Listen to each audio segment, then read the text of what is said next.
縫う時にもこうなだらか、この辺がちょっと丸くなるようにこうすることによって、とても縫いやすく。こんにちは、服工房の小村です。今回は、肩が落ちていて、袖が先付け、先付けっていうのは、脇から袖下を縫う前に、袖付けをして後からこう脇から袖下を続けて縫う場合の、縫い方を袖先付けというんですけど、先付けの時の縫いやすいこの辺りのラインの取り方について説明しようと思います。ちょっと型紙を見てもらうとよくわかるんですが、肩先が落ちていて先付けのお袖は何回かつけられたことがあると思うんですけども、この部分を縫う時に縫いづらいなと思われたことがあるのではないでしょうか。あと袖をつける時にもちょっと縫い代が長さが合わなかったり、ここを縫う時にもちょっと縫いにくいっていうことが結構あると思うんですけども、ちょっとしたことで、それは、型紙の修正、縫い代の付け方でとても縫いやすい先付けのお袖ができるので、是非見てもらいたいと思います。まず縫い代をつけてみてもらうとよくわかるんですが、先付けのお袖の場合は、脇線を先に延長するのではなく袖ぐり線を延長します。袖の型紙の方も袖下を延長するのではなく袖ぐりの方、袖付け線の方を延長します。この延長したもの同士を合わせてこう見てみると、これで縫い代をつけていくんですけども、これで見てみるとここカクッとちょっと下の身ごろのラインを写したんですが、ここカクッとなってるのがこう分かりますよね。こういうふうにカクッとなっているように縫うのは、ちょっと難しい、つれやすくなってしまいます。今ちょっと縫ったものがカクッと縫ったものがあるんですけど、この辺り縫い代がちょっと足らなくてつれてしまいます。ちょっと着心地もこうなるとつれたような、なんか引っかかるような感じがして、着心地も悪くなってきます。それでこれをどういうふうに直していったらいいかというと、まず最初にこう縫い合わ袖ぐり線延長、袖付け線延長したもの同士を合わせてみて、ここがカクッとならないように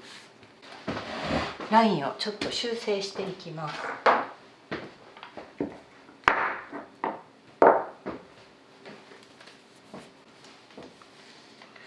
裾線からこの辺がちょっと丸くなるように書き直します。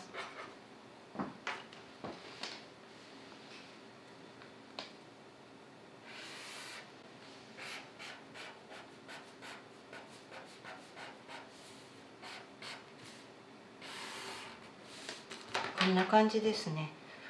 これだとカクッと縫わなくても丸く縫っていけばいいので縫いやすくなります。あと縫い代もつけやすくなりますね。これにこう縫い代をつけて、その交点でお互い直角にしておけばいいので、縫い代もつけやすくなります。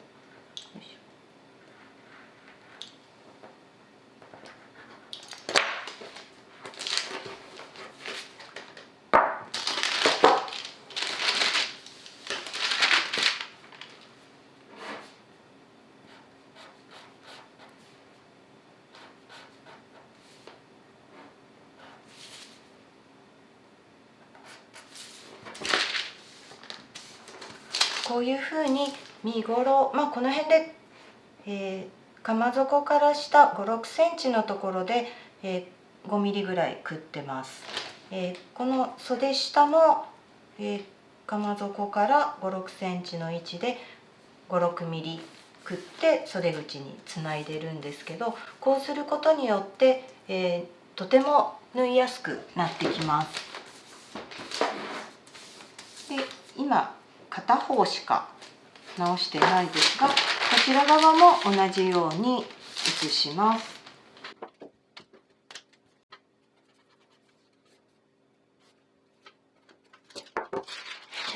これ前の、脇だけ直してるので、後ろの脇も同じようにして直します。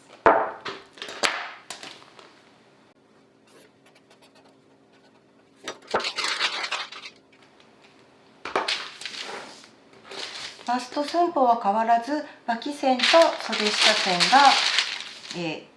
変わったんですけども、これだけでちょっと綺麗になります。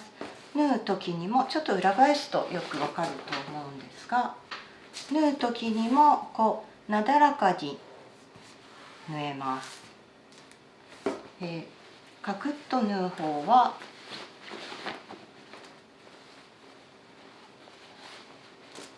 こんな感じでちょっとカクッと縫わないといけなくて、ここでもつれが生じてしまいます。簡単な修正なんですけども、こういうふうに少しだけカーブを変えてみたりすると、縫う時にも楽に縫えますので、型の落ちた先付けのお袖縫ってみて縫いにくいなって思われたことがある方は、一度型紙の確認をしてみてもいいと思います。ぜひやってみてください。